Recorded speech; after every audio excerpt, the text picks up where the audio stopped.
നമസ്കാരം പ്രിയ സുഹൃത്തുക്കളെ, live update ആണ്. അപ്പം ഇന്ന് 7 പേർക്ക് മാത്രം, എല്ലാവർക്കുമല്ല, ആ ടോപ്പ് 7-ലുള്ള 7 പേർക്ക് മാത്രം ആയിട്ട് ഒരു ടാസ്ക് ഉണ്ടായിരുന്നു. അതായത് നിങ്ങൾക്കിവിടെ ആരോടെങ്കിലും ഒരാളോട് ചെയ്ത തെറ്റിന് സോറി പറയണമെങ്കിൽ, ആരോടെങ്കിലും കിട്ടിയ ഇതിന് നന്ദി പറയണമെങ്കിൽ അത് പറയാം. ഓരോരുത്തരുടെ പേരേ പറയാൻ പറ്റുള്ളൂ. പക്ഷെ മിക്കവരും വന്ന് ഒട്ടുമിക്ക എല്ലാവരുടെയും പേര് പറഞ്ഞു. അതിനകത്ത് രസകരമായിട്ട് തോന്നിയത് ആദിലയുടെ പറച്ചിലാണ്. ആതിര ഒരു 10-20 നന്ദി അങ്ങ് പറഞ്ഞു. ആർക്കാ? അനുമോൾക്ക്. അതായത് ഒരാൾ പിണങ്ങിയിരുന്നാൽ അങ്ങോട്ട് പോയി മിണ്ടരുതെന്ന് പഠിപ്പിച്ചതിന്, അതേപോലെ തന്നെ അങ്ങനെ കുറേ കാര്യങ്ങൾ, അത് ഈ എപ്പിസോഡിൽ കാണിക്കുന്ന വിചാരിക്കും, കുറേ കാര്യങ്ങൾ പറയുന്നുണ്ട്. അതായത് എല്ലാം നെഗറ്റീവാണ്, അനുമോളുടെ നെഗറ്റീവാണ് പറയുന്നത്. എന്നിട്ട് അതിനെല്ലാം താങ്ക്സ് പറയുന്ന ഒരു വീഡിയോ. അതേപോലെ തന്നെ ഈ പറഞ്ഞ പോലെ ഒരിക്കൽ കൂടി, ശരിക്കും പറഞ്ഞാൽ ആര്യൻ അത് മനസ്സിലായില്ലെന്ന് തോന്നുന്നു, ആര്യൻ ചെയ്ത തെറ്റ്, അതായത് ഈ പറഞ്ഞ പോലെ നൂറയുടെ വയറെ നോക്കി എന്നുള്ള കാര്യം വീണ്ടും അത് പറയുന്നു. അറിയാത്തവരെ കൂടെ അറിയിക്കുന്നു. അറിയിച്ചതിന് ശേഷം അവനോട് സോറി പറയുന്നു.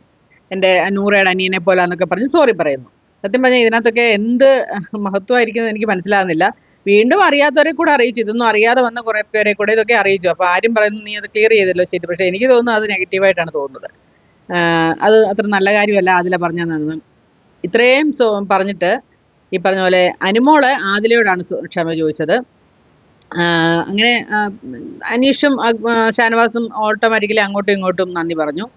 അതേപോലെ തന്നെ അങ്ങനെയൊക്കെയുള്ള കാര്യം. പിന്നെ പറഞ്ഞ പോലെ അക്ബർ നെവിനോടാണ് നന്ദി പറഞ്ഞത്, ആര്യനോടാണ് നന്ദി പറഞ്ഞത്. കാര്യം അപ്പാന് പോയ സമയത്തൊക്കെ ഭയങ്കര വിഷമിച്ചിരുന്നപ്പം എല്ലാവരോടും, അത് പുള്ളി കൃത്യമായിട്ട് പറഞ്ഞത് സത്യം തന്നെയാണ് കേട്ടോ. എനിക്കിപ്പോഴും ആര്യനെ ഭയങ്കര ഇഷ്ടം, അതുകൊണ്ടായിരിക്കും ഞാൻ ആര്യനെ സപ്പോർട്ട് ചെയ്യുന്നത്.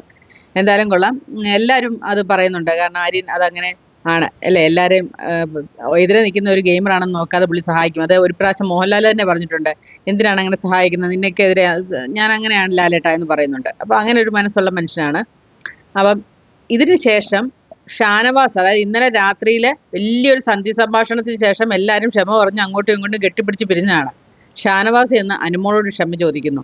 ഒരിക്കലും അനുമോളെ ഞാൻ ഇങ്ങനൊരു സംഭവം പ്രതീക്ഷിച്ചില്ല. ഇന്നലെ ആ കുട്ടികളോട് ഞാൻ അങ്ങനെയല്ല കുട്ടികളെ കണ്ടിരുന്നത്, അവരിങ്ങനെ ചെയ്യുമെന്ന് ഞാൻ വിചാരിച്ചില്ല എന്നൊക്കെ പറഞ്ഞ് അവരും ജിഷിനും മസ്താനിയും ഒക്കെ അനുമോളെ വളരെയധികം ആശ്വസിപ്പിക്കുന്നു. അതുകൊണ്ട് അതുപോലൊരു പ്രസംഗമാണ് ആദില അവിടെ നിന്ന് പ്രസംഗിച്ചത്. വലിയ തമാശയൊക്കെ കലർത്തി. പക്ഷേ അതെല്ലാം അനുമോൾക്ക് കൊള്ളുന്ന രീതിയിലുള്ള തമാശകളും സോറി പറച്ചിലുമായിരുന്നു. അത് വല്ലാത്തൊരു ചതി തന്നെയാണ്. ശരിക്കും നമുക്ക് കണ്ടുകൊണ്ടിരിക്കുന്നവർക്കും ഈ പറഞ്ഞ ആദില ഒരു കൊടും വിഷമാണെന്നുള്ളതിന് തെളിവായിട്ടാണ് നമുക്ക് കാണാൻ സാധിക്കുന്നത്. ഇവരൊക്കെ ആരാണ് ഈ സപ്പോർട്ട് ചെയ്യുന്നത് എനിക്കിപ്പോഴും മനസ്സിലാകുന്നില്ല. എന്തിരുന്നാലും കൊള്ളാം, അനീഷും അനുമോളും തമ്മിലുള്ള യുദ്ധമാണ് നടക്കുന്നത്. ആര് ജയിക്കുമെന്ന് നമുക്ക് കാണാം.